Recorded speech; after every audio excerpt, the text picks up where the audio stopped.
What is going on? Welcome to Aged and Barreled. Today we're taking a look at Johnnie Walker's Green Label 15. This is a blended malt Scotch whiskey with a 15-year age statement. It is 43% or 86 proof, and I picked this up for just over $50. Johnnie Walker is owned by whiskey giant Diageo, and you may notice this is not a typical Johnnie Walker. This has a slightly higher ABV at 43% instead of 40, and this one incorporates no grain whiskey at all. Originally introduced for travel retail, this was moved to the core range of Johnnie Walker's Rainbow. It was discontinued back in 2012 and then reinstated in 2015 or 2016. So it seems like Johnnie Walker's vision, at least from a marketing standpoint, is to present a well-rounded showcase of whiskeys from all over Scotland. They name 4 malts from Diageo distilleries, including Talisker from Skye, Kalila from Islay, and Linkwood and Cragganmore from Speyside. But they also incorporate many other unnamed whiskeys in this. Contrary to what Johnnie Walker themselves states, this is not the only blended malt they produce. They make Jane Walker, which is a blended malt, as well as the Johnnie Walker Origins series, where I think there were 4 or 5 of those as well, and there's a couple others that they've produced. However, this is the only blended malt within their core range. So you heard me right, this is not a blend, this is a blended malt, and there's a huge difference. Honestly, this can be a little confusing because it's from Johnnie Walker, which is famous for their blended whiskey, and the word blend is plastered all over this thing. So this is a blended malt, also known as a vatted malt or pure malt, and this, in my opinion, is a lot closer to a single malt than a blend. I wanted to cut the video here. When I originally filmed this, I went on a bit of a rant, and watching it back afterward, I feel like I wasn't explaining things super clearly. Here's the deal. Up until very recently, this whiskey wouldn't have been referred to as a blended malt. Vatted malt or pure malt were the accepted vernacular.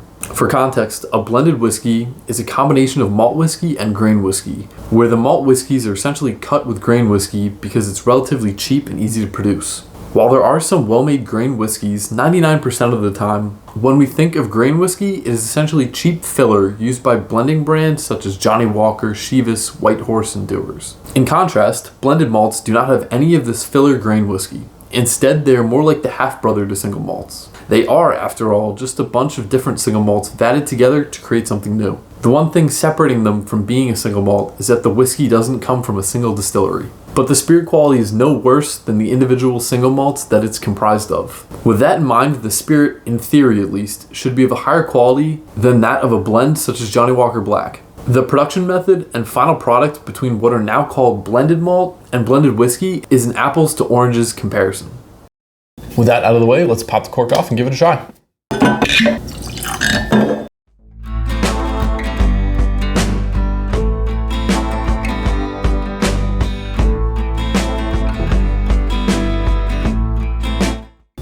I get some weird tasting notes in this. Behind the smoke, peat, mint, and vanilla, I get notes of soy sauce, watermelon, and pear.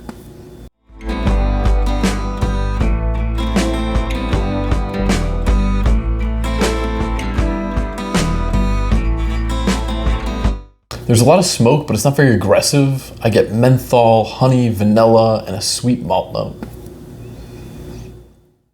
All right, on the scoring section. Jumping in with flavor, there's smoke, menthol, honey, vanilla, and sweet malt. The strength is 43% or 86 proof. The bite is low.